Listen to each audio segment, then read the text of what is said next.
Hello and welcome, नमस्ते। मैं हूं मनीष और आप देख रहे हैं दी न्यूज़ 9x। दी न्यूज़ 9x पे आप सभी का स्वागत है। आज जो पॉडकास्ट मैं करने जा रहा हूं वो किसी परिचय के मोहताज नहीं है। पिछली बार मिलवाया था और इस बार भी मिलवा रहा हूं।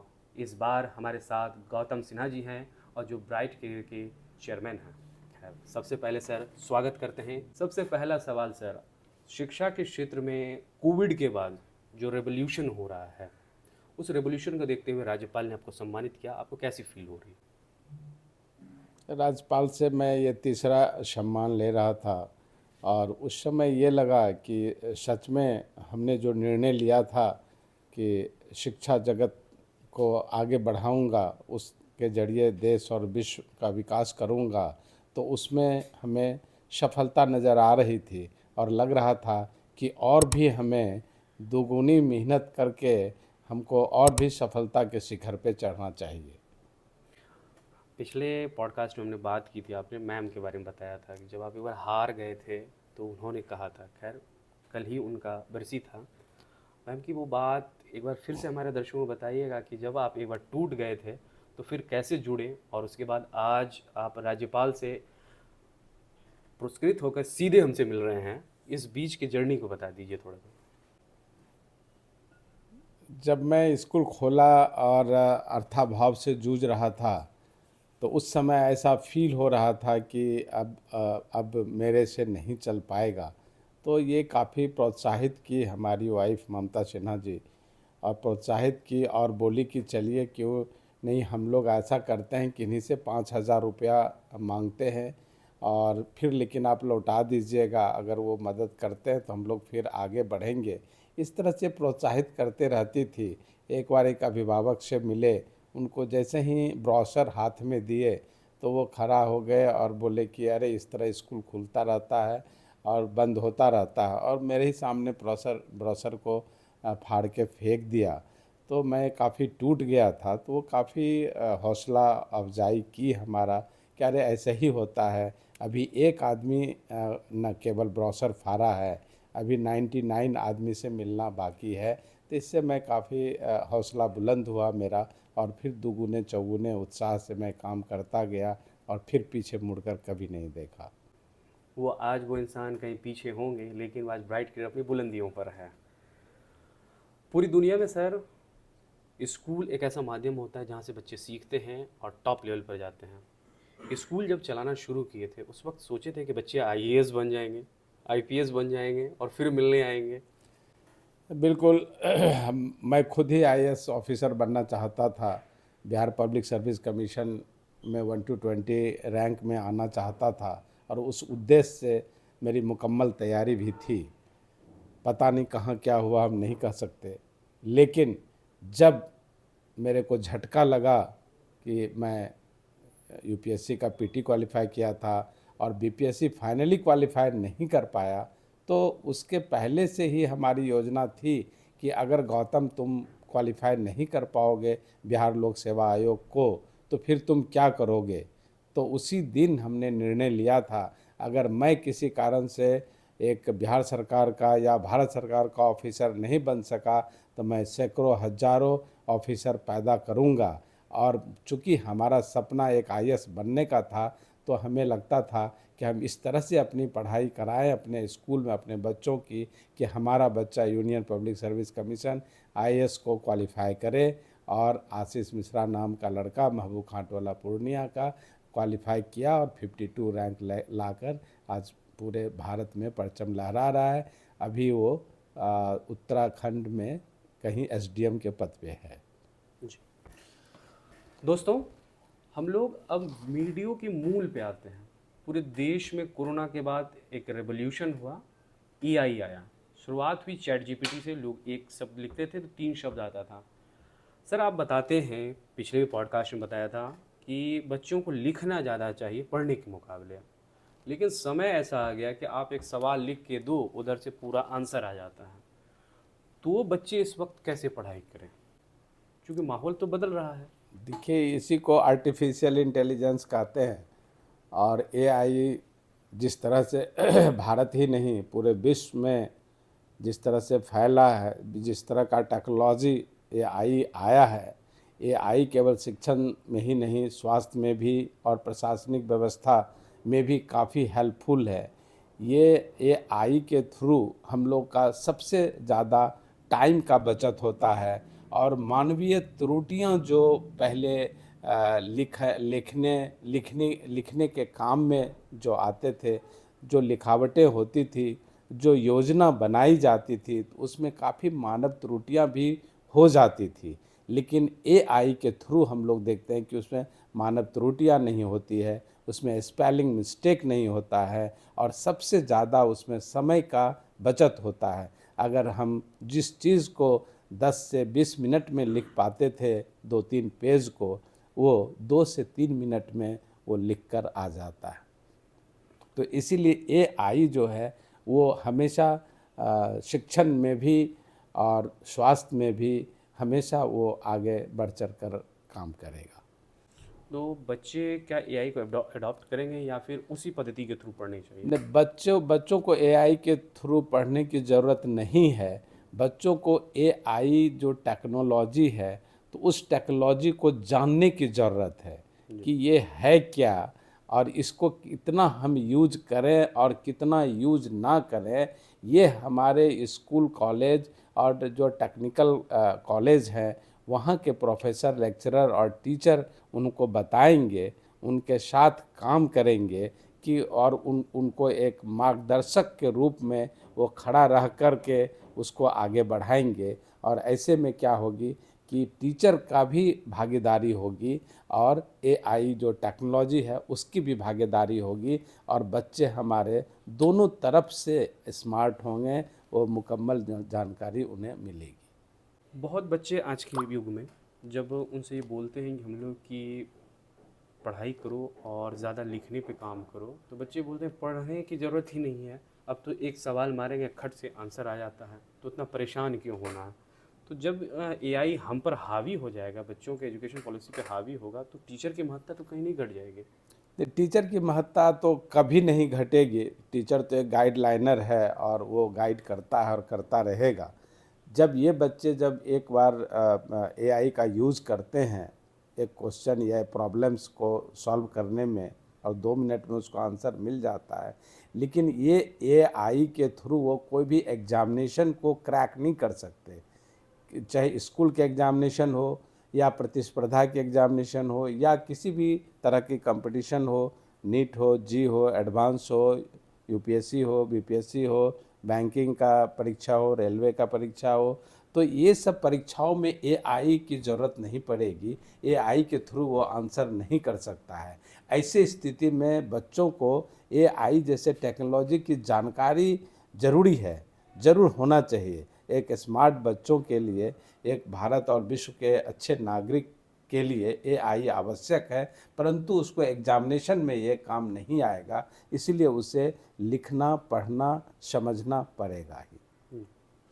सर, जब आपका पिछला पॉडकास्ट शूट किया था तो उसमें कई सारे कमेंट्स आए थे, उन कमेंट्स से बात कर लेते हैं कि दर्शक जो पूछ रहे थे आपसे सवाल, वो आपसे पूछ लेते हैं, आज रूबरू हो रहे हैं आप लोग।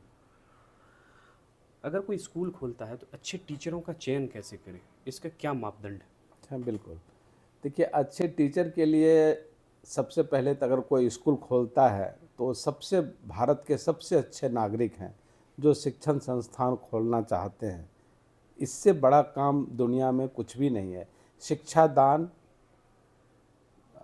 खून दान, कन्यादान से बढ़ के शिक्षा दान है। तो वो खोलते हैं तो वो सबसे बड़ी बात है। अब है कि एक चयन करना अच्छे शिक्षकों का, एक स्किल टीचर का चयन करना। बहुत सारे स्कूल में क्या करते हैं कि हम लोग बड़ी बड़ी डिग्रियां देख करके, डिग्री को देख करके हम लोग चयन कर लेते हैं कि इनकी डिग्रियां इतनी बड़ी है, इतने अच्छे कॉलेज और स्कूल से पास आउट हैं, तो ये अच्छे शिक्षक होंगे। ऐसा नहीं है। कभी भी डिग्रियों को देख कर नहीं, डिग्रियों का भी महत्व है, लेकिन उनकी उस टीचर की गुणवत्ता, उसके शिक्षण प्रणाली कि वो किस तरह से बच्चों को शिक्षित करेंगे। शिक्षा या विद्या जो है ये एक आर्ट है, एक स्किल है। वो स्किल होना चाहिए उसके पास। ईजिएस्ट से ईजिएस्ट स्किल्ड होना चाहिए। उसके लिए हम लोग टीचर का एक बार हम लोग सबसे पहले वाइवा लें। वाइवा आजकल ऑनलाइन होने लगा है, 80% वाइवा ऑनलाइन होने लगा है। आप ऑनलाइन वाइवा ले लें। आजकल पूरे इंडिया से टीचर हर जगह हर स्टेट में आने जाने लगे हैं। आप वाइवा ले लें। वाइवा के बाद फिर उनको साक्षात्कार के लिए फिर सामने बुलाएं और उनका एक डेमोस्ट्रेशन क्लास लें। और डेमोस्ट्रेशन क्लास में जिस सब्जेक्ट का वो टीचर हैं उस सब्जेक्ट के एक्सपर्टीज़ को और प्रिंसिपल को उस क्लास में खुद 10-20 मिनट 25 मिनट बैठ कर के उनकी शिक्षण शैली कैसी है उस पर काफ़ी गौर करने की बात है। अगर उसमें थीम्स है, थॉट्स है, नॉलेज है, आर्टिकल्स उसके अच्छे हैं, उनकी राइटिंग अच्छी है, वो शुद्ध शुद्ध इंग्लिश हिंदी लिख पाते हैं, बोल पाते हैं, बच्चों को डिस्क्राइब कर पाते हैं अपने सब्जेक्ट पे, तो ऐसे टीचर का चयन होना चाहिए। जी, सिर्फ डिग्रियों को देख करके तय नहीं होगा, नहीं होना मापदंड तय नहीं करना है। बिल्कुल नहीं, डिग्रियों पे नहीं होनी चाहिए। और एक क्वेश्चन मनोज वात्सल्य जी का था। मनोज वात्सल्य जी बताते हैं वो इस स्कूल से पढ़कर निकले थे और स्कूल खोला है उन्होंने अररिया साइड में। तो उन्होंने कमेंट किया था कि सर से अगर कोई बात हो तो उनसे पूछिएगा अनुशासन और प्रशासनिक व्यवस्था को कैसे बेहतर बना के रखेंगे स्कूलों में। स्कूल में अनुशासन जो है वो पहली सीढ़ी है किसी भी स्कूल के लिए, किसी भी बच्चे के लिए पहली सीढ़ी है। तो अनुशासन को बनाने के लिए सबसे पहले जो स्कूल में एक नियमावली बनना चाहिए, वो नियमावली केवल बच्चों के लिए ही नहीं, वो टीचर के लिए भी होनी चाहिए, वो अभिभावकों के लिए भी होनी चाहिए, लेकिन विशेषकर स्टूडेंट के लिए नियमावली बहुत ही ज़रूरी है कि उसका टाइम प्रबंधन क्या है। टाइम पे बच्चे आएँ, टाइम पे एंट्री एग्ज़िट हो, टाइम पे उसकी असेंबली हो, टाइम पे बच्चे क्लासरूम में बैठें, टाइम पे टीचर भी टाइम पे जाएं। तो टाइम का प्रबंधन जो है ये बहुत मायने रखता है। अनुशासन के रूप में हम बच्चों में जो बच्चे का यूनिफॉर्म है, बच्चों का शूज़ है, सॉक्स है, बच्चों का नेल है, बच्चों का हेयर कटिंग है, इन सारी छोटी छोटी चीज़ों पे भी ध्यान देने की ज़रूरत है। स्कूल मैनेजमेंट को, टीचर को ध्यान देने की ज़रूरत है। और बच्चे अगर इंग्लिश मीडियम के बच्चे हैं तो कोशिश यही होनी चाहिए कि बच्चे इंग्लिश में ही आपसी फ्रेंड के साथ या टीचर के साथ इंग्लिश में कॉन्वर्सेशन करें। इससे अनुशासन बना रहता है। अच्छा, जिस तरह से एआई पर हमने बात की थी, या स्कूल में टेक्नोलॉजी और डिजिटल लर्निंग को कैसे लागू करना चाहिए आपके माध्यम से? मेरे माध्यम से डिजिटल लर्निंग को सबसे पहले स्कूल में आजकल सभी बच्चों में ये चीज़ आया है कि बच्चे पढ़ना और लिखना कम चाहते हैं।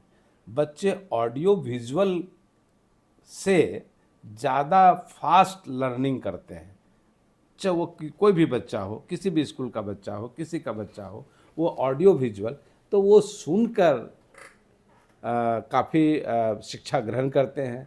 और सुनने से भी ज़्यादा देखकर जो शिक्षा ग्रहण करते हैं वो उसका परमानेंट होता है। जिस तरह हम कभी बचपन में सिनेमा देखते थे, फिल्म देखते थे, मूवी देखते थे, तो उसकी कहानी हम अपने दोस्तों में सुना लेते थे, लगभग पूरी कहानी सुना लेते थे, ऐसा हुआ, वैसा हुआ, वैसा हुआ।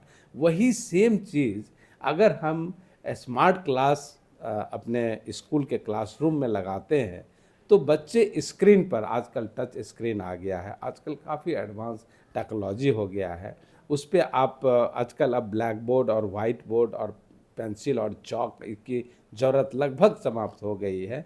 तो काफ़ी कलरफुल उस पर लिखावट होती है, काफ़ी स्मूथ लिखावट होती है जब भी हमारे टीचर उस स्क्रीन पर स्मार्ट पैनल बोर्ड पे जब लिखते हैं तो।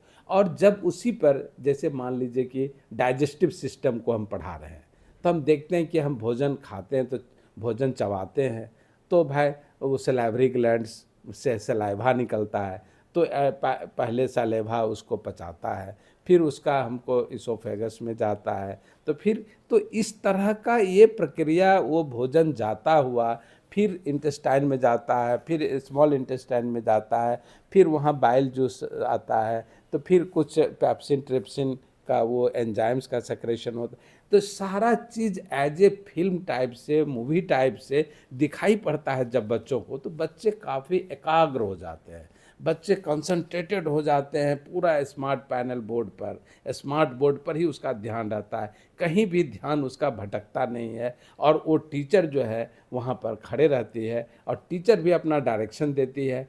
और दूसरा क्या है कि जैसे हमारे बिहार के जो टीचर हैं, तो इनका जो इंग्लिश मीडियम स्कूल तो है, इंग्लिश बोलते भी हैं, लेकिन उनका रियल प्रोनाउंसिएशन जो इंग्लिश का होना चाहिए, जो उनकी फोनिक होनी चाहिए, वो हमारे बिहारियों का कम होता यानी हो एमटीआई कम हो प्रॉब्लम पाता को है। लेकर, हाँ हाँ।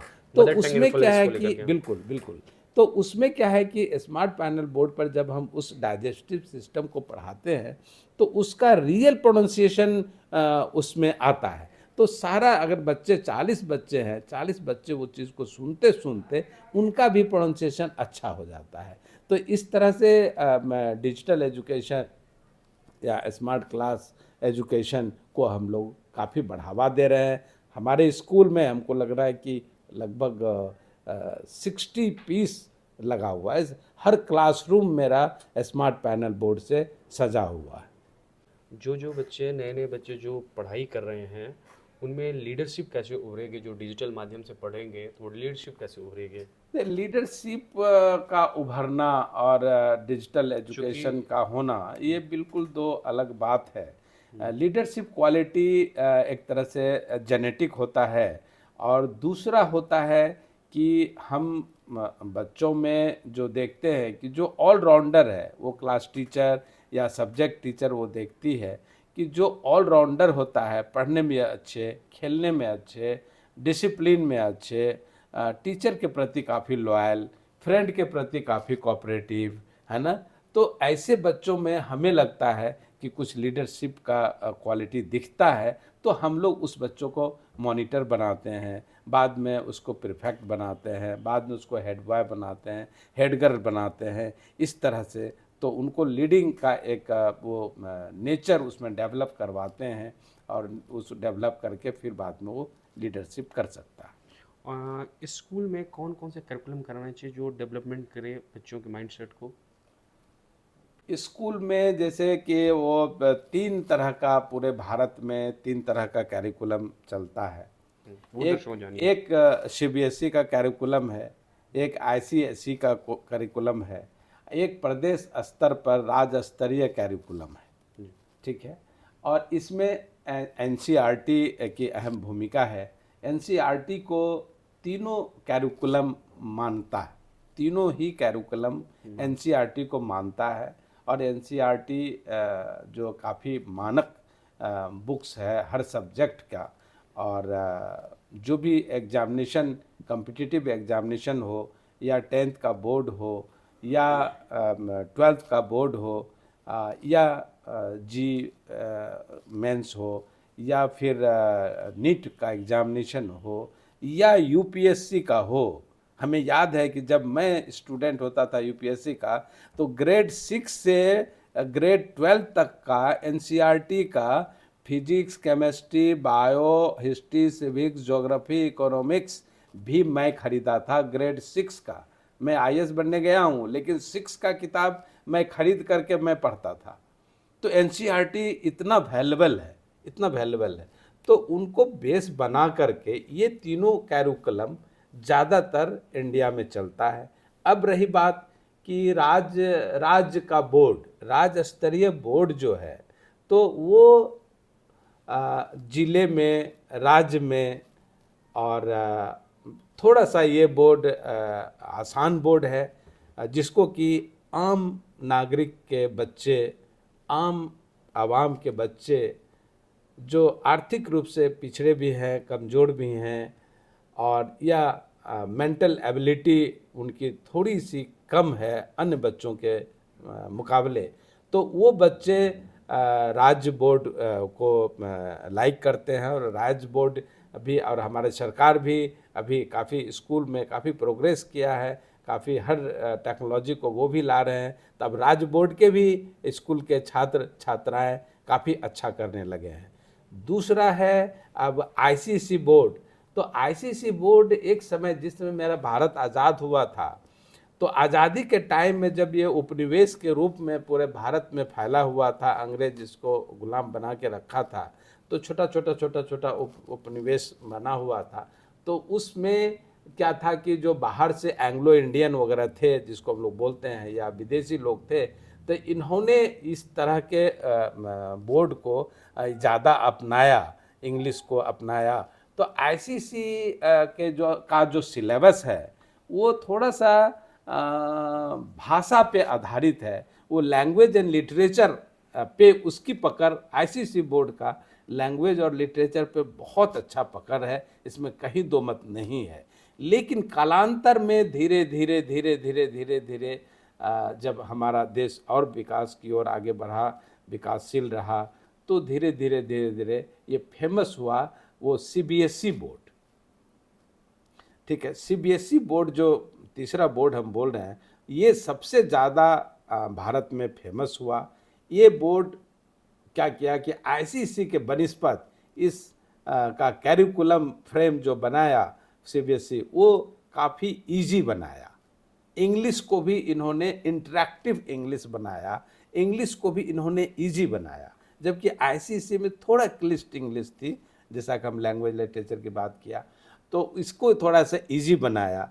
तो बच्चों के लिए काफ़ी भारतीय बच्चों के लिए भारत का जो हमारा स्तर था, आर्थिक स्तर, शैक्षणिक स्तर, या हम लोग पिछड़े कहे जाते थे अन्य देश के मुकाबले, तो उस मुकाबले सीबीएसई का जो सिलेबस और सीबीएसई का जो कोर्स फ्रेम है, तो ये बहुत ही ज़्यादा पॉपुलर हुआ। और मेरी जानकारी में ऐसा है कि कई आईसीएसई स्कूल जो एफिलेटेड थे आईसीएसई से, उन्होंने आईसीएसई एफिलेशन को रद्द करवा के सीबीएसई में कन्वर्ट करा लिया। ऐसा क्यों? ऐसा इसलिए कि वो ज़्यादा पॉपुलर होने लगा। दूसरा है कि सीबीएसई बोर्ड के जो भी स्टूडेंट जो पास आउट होते थे, वो मैक्सिमम नीट क्वालिफाई कर जाते थे। वो आईटी क्वालिफाई करना उसके लिए आसान हो जाता था, उसके लिए कोई भी कंपटीशन आसान हो जाता था। तो इसलिए आईसीएसई से कन्वर्ट कर गया सीबीएसई में। ऐसा नहीं हम कहते कि सब कन्वर्ट कर गया, लेकिन हम तो बहुत ज़्यादा ये मेरे पास नहीं है उसके गणना, लेकिन मैं ये कहना चाहता हूँ अप्रॉक्सीमेटली कि 70% अगर पूरे इंडिया में सीबीएसई का स्कूल है, तो 30 या 25% ही आईसीएसई स्कूल अब बचे हैं। इवन सीबीएसई स्कूल भारत में तो प्रचलित है ही और हुआ ही, इवन दूसरे देश में भी, दुबई में भी, नेपाल में भी, मॉरिशस में भी, और कई ऐसे हमारे जो पड़ोसी कंट्री हैं, वहाँ भी सीबीएसई बोर्ड काफ़ी प्रचलित हुआ, काफ़ी पॉपुलर हुआ।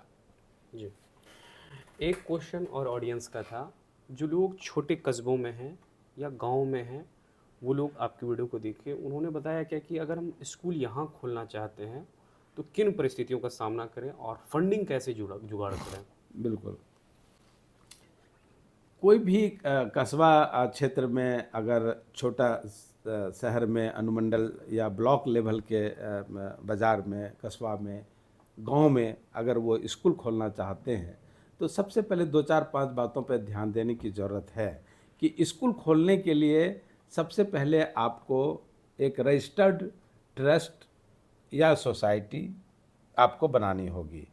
एक दूसरा क्या है कि अगर आपको आगे चल के आपको सीबीएसई से एफिलिएशन लेना है, तो कम से कम 2 एकड़ ज़मीन की आवश्यकता होती है। ये नेसेसरी है? ये नेसेसरी है, 2 एकड़ ज़मीन की आवश्यकता आपको होती है।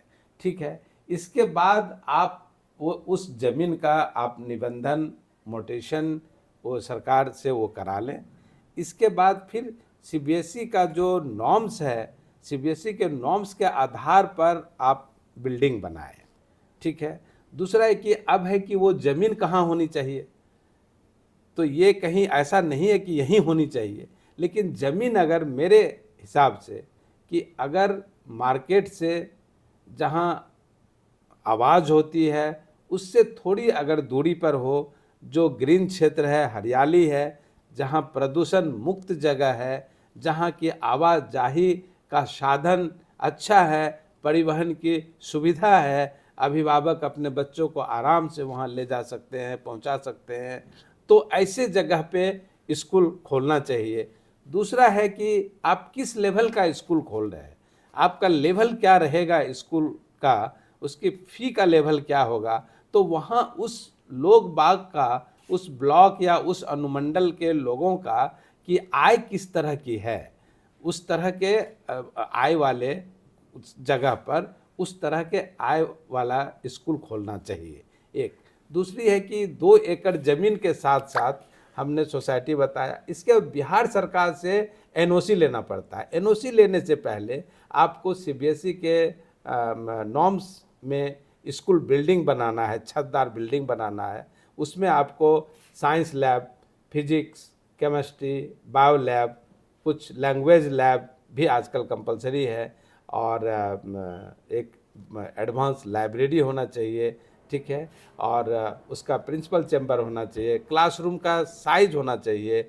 ये सब सारे नॉर्म्स में दिए हुए हैं, ये सारा नॉर्म्स आपको पूरा करना चाहिए। स्कूल का मैपिंग को पास कराने के लिए नगर निगम या नगर परिषद से आपको सर्टिफिकेट लेना चाहिए।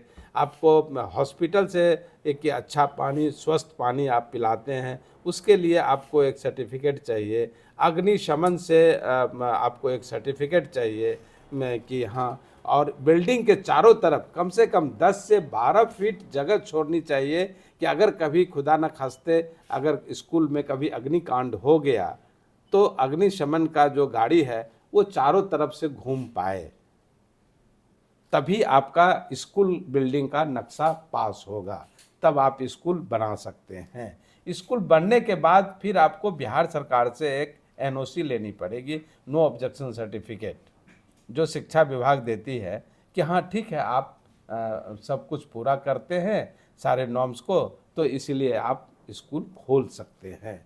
जब एनओसी आपको मिलेगा तभी आप सीबीएसई दिल्ली में आप ऑनलाइन या ऑफलाइन अप्लाई करके अपनी उसकी संबद्धता सीबीएसई से लेने का गुजारिश कर सकते हैं। जी। एक और ऑडियंस थी जिसका नाम था शिवानी सिंह। उसने पूछा था कि सर मैं बच्चे को स्कूल में पढ़ा रही हूँ और आपकी स्कूल में पढ़ा रही हूँ, और पेरेंट्स कैसे है, अगर वो भी अपना स्कूल खोला उन्होंने, और शायद उन्होंने बताया कि वो बिहार के गोपालगंज में है, वो भी उनके बच्चे यहीं पढ़ रहे थे, ऑफिसर्स के बच्चे थे, वो पढ़ कर के यहाँ से वो लोग चले गए, पास आउट हो गए, तो वो बताए कि यहाँ पढ़ते थे और उन्होंने अपना स्कूल खोला है। तो उन्होंने कहा कि बेहतर कोऑर्डिनेशन कैसे करें पेरेंट्स और टीचर्स के बीच। देखिए, पेरेंट्स का सहयोग हमेशा सराहनीय होता है। हमेशा पेरेंट्स के साथ जिस बच्चों को हम नामांकन लेते हैं उस बच्चों को हम 5 से 6 घंटा अपने पास रखते हैं। 18 घंटा पेरेंट्स के साथ रहता है। 18 घंटा पेरेंट्स के साथ रहता है। इसीलिए पेरेंट्स की एक्टिविटीज़ घर में किस तरह की है, आपसी एक्टिविटीज़ पेरेंट्स के बीच में, और बच्चों से वो कितने समीप हैं, बच्चों को वो कितना फ्रेंडली बना के रखे हैं, बच्चों की कॉपी किताब डायरी उसके पठन पाठन पे कितना केयर करते हैं, ये बहुत ही मायने रखता है, बहुत ज़्यादा मायने रखता है। जब बच्चे हमारे स्कूल आते हैं तो स्कूल में हम टीचर के साथ तो सबसे पहले हम लोग एक पेरेंट्स मीटिंग, जो पीटीएम के नाम से जाना जाता है, तो पीटीएम हम लोग करते हैं। पीटीएम हमेशा एक अच्छे स्कूल को चाहिए कि हर महीना के अंत में एक पीटीएम होना चाहिए। टीचर्स महीना के अंत में पेरेंट्स और टीचर्स का मीटिंग होना चाहिए। क्वार्टरली जो कोई भी यूनिट या वीकली जिस भी तरह का टेस्ट होता है, उस टेस्ट के रिपोर्ट के साथ एक पेरेंट्स के साथ सब्जेक्ट टीचर और क्लास टीचर की मीटिंग होनी चाहिए। मेरा मानना है कि पेरेंट्स, टीचर्स और स्कूल मैनेजमेंट के बीच कम से कम साल में 3 बार मीटिंग होनी चाहिए। साल में 3 बार कम से कम मीटिंग होनी चाहिए। उसमें मीटिंग में प्राय ऐसा देखे हैं, खुद भी मीटिंग में लिया हूँ, अपने चैम्बर में मीटिंग लिया हूँ, ठीक है ना। तो मैं क्या पाया कि गार्जियन ये सोच के आते हैं, अभिभावक सोच के आते हैं कि हमें क्या शिकायत करनी है, हमें क्या सलाह देनी है, हमें क्या सहयोग करनी है संस्थापकों के द्वारा, ये वो सोच बना के नहीं आते हैं, जो कि एक अच्छी बात नहीं है। आप शिकायत भी करिए, ठीक है, आप सलाह भी दीजिए, आप सहयोग भी कीजिए। जब शिकायत, सलाह और सहयोग तीनों का मिश्रण होगा तो निश्चित तौर पर स्कूल आगे बढ़ेगा, बच्चे अनुशासित होंगे, बच्चे शिक्षित होंगे और अभिभावक का जो पढ़ाने का उद्देश्य है मेरे स्कूल में, वो बिल्कुल ही पूरा होगा। तो बच्चों, टीचर और गार्जियन के बीच हमेशा एक अन्योन्याश्रय संबंध होना चाहिए। बिना गार्जियन के हम नहीं, अब बिना हमारे गार्जियन नहीं। ये जब संबंध बन जाएगा टीचर और इसके प्रति, तो हो जाएगा। आजकल गार्जियन के पास अभाव होता है समय का। मेरे मीटिंग में जब हम उपस्थिति देखते हैं तो 40% उपस्थिति होती है, 60% नहीं होती है। तो हम लोगों ने एक उपाय निकाला कि हम लोग एक व्हाट्सएप ग्रुप बनाया कि व्हाट्सएप ग्रुप बनाओ गार्जियन का, और गार्जियन को व्हाट्सएप पे आप मैसेज लिखिए और गार्जियन उधर से अपना कमेंट करेंगे या व्हाट्सएप ग्रुप को देखेंगे या मेरी सलाह को समझेंगे या हम उनके स्टूडेंट के रिपोर्ट को हम उनके व्हाट्सएप ग्रुप पे ले जाएंगे, ठीक है ना। और बीच बीच में बच्चों की, जिस तरह से हम लोगों ने वर्कशॉप करके बच्चों को ट्रेन करते हैं, बच्चों को स्किल करते हैं, बाहर से काउंसलर बुला करके बच्चों को age wise, class wise counselling कराते हैं, उसी तरह से मैं ब्राइट करियर का चेयरमैन होने के नाते मैं ये कहना चाहता हूँ कि गार्जियन का भी काउंसलिंग उतनी ही जरूरी है जितनी बच्चों की काउंसलिंग जरूरी है। गार्जियन की भी उतनी ही जरूरी है कि आपकी क्या क्या ड्यूटी है, मदर एंड फादर दोनों की, और खास करके मदर की। अगर फादर ना आए मीटिंग में तो चल जाएगा, मदर ना आए तो नहीं चलेगा। मदर का आना जरूरी है, इसलिए कि मदर फर्स्ट टीचर है बच्चे की। स्कूल बाद में दूसरा पाठशाला, पहला पाठशाला घर है उसका। अब पहला टीचर मदर है, फादर नहीं है, मदर है। तो मदर का आना जरूरी है और मदर का भी काउंसलिंग होना चाहिए स्कूली लेवल में। स्कूल का जो मैनेजमेंट है, चेयरमैन है, प्रिंसिपल है, सब्जेक्ट हेड है, कोऑर्डिनेटर है, सब्जेक्ट के एक्सपर्ट हैं, वो उनको करेंगे कि आपको कहाँ कहाँ केयर करना है, घर में किस तरह से केयर करना है। अभी सबसे ज़्यादा डिस्ट्रॉय अगर बच्चे हो रहे हैं तो मोबाइल के कारण हो रहे हैं जी। निश्चित तौर पे मोबाइल फायदेमंद भी है, उसका एक नुकसान भी, लेकिन उसका फायदेमंद 10% है, 90% उसका नुकसान है। और बच्चे अच्छे चीज़ों को देखना कम, गलत चीज़ों को देखना ज़्यादा चाहते हैं। उनके शारीरिक परिवर्तन हो रहा है, उनका हार्मोनल चेंज हो रहा है। वो नेचुरल फेनोमेना है कि वो देखेगा, उसको नई चीज में उसको ज़्यादा उत्साह और उमंग मिलता है। तो हम गार्जियन को, हम टीचर को चाहिए कि कितना देर हम मोबाइल उन बच्चों को दें और किस लिए दें और कब दें और उसकी निगरानी कैसे रखें। तो ये सारी चीज़ों को मिला करके जब हम देखते हैं तो मेरा टीचर और पेरेंट्स का कोऑर्डिनेशन जो है वो हमेशा स्कूल और बच्चे दोनों का आगे बढ़ाता है। हम लोग अंत सवाल पर आते हैं दोस्तों, और सर से सवाल करते हैं, सर भविष्य की शिक्षा प्रणाली कैसी होगी आपके नज़रिए से, और स्कूल क्या इसके लिए तैयार है? बिल्कुल, स्कूल इसकी तैयारी करना शुरू कर दी है। स्कूल जैसे पहले लगता था कि डिजिटल लर्निंग क्या है, तो डिजिटल लर्निंग हम लोगों ने ले आया। स्मार्ट क्लास क्या है नहीं जानते थे हम लोग, नहीं सुने थे, उसको हम लोगों ने ले आया। इसके बाद अब कोडिंग आ गया कंप्यूटर में, तो उसको कोडिंग को ले आया। अब हम लोग रोबोटिक एजुकेशन, अब रोबोट जो है वो गॉल ब्लाडर में चिकित्सा के क्षेत्र में गॉल ब्लैडर में ऑपरेशन कराने गया मैक्स दिल्ली, तो डॉक्टर बोला कि रोबोटिक कर दें या फिर उसको ये लेप्रोस्कोपी कर दें। तो हमने दोनों में क्या अंतर है, कितना खर्च का क्या अंतर है और क्या है, वो कि निश्चित रूप से 80-85,000 एक्स्ट्रा लगेगा आपको रोबोटिक में। ठीक है, मेरे पास दोनों सुविधा है, आपको जो चाहिए। तो हम बोले कि नहीं लेप्रोस्कोपिक आप कर दो, तो लेप्रोस्कोपिक कर दिया। तो अब तो रोबोट जो है वो यहाँ गॉल ब्लैडर के स्टोन को निकालने लगा है, अपेंडिक्स निकालने लगा है, ऑपरेशन हर तरह का अब रोबोट के द्वारा होने लगा है।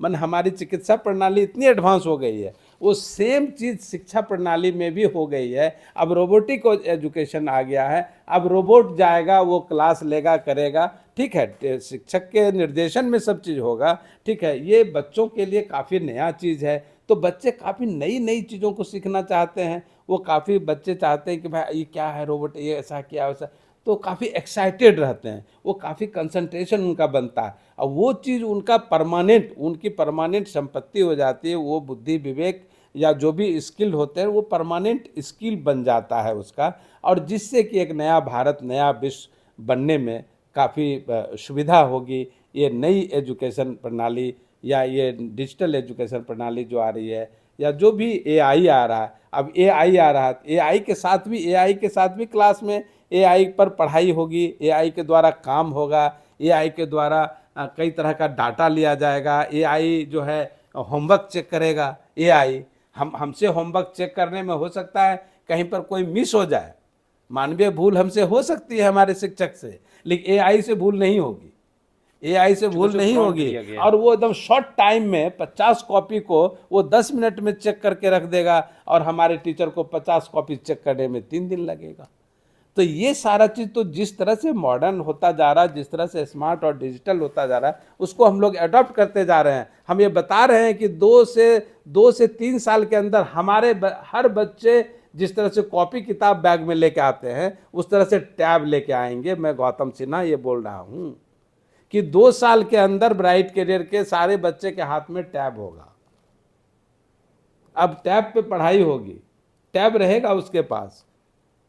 चूंकि जो विश्व में जिस तरह का इजाद हो रहा है, जिस तरह की टेक्नोलॉजी आ रही है, तो उसको हम लोग अनुकरण करते हैं, उसको अडॉप्ट करते हैं, तभी हमारा भारत भी पूरे विश्व के मानस पटल पे आज स्थिर है।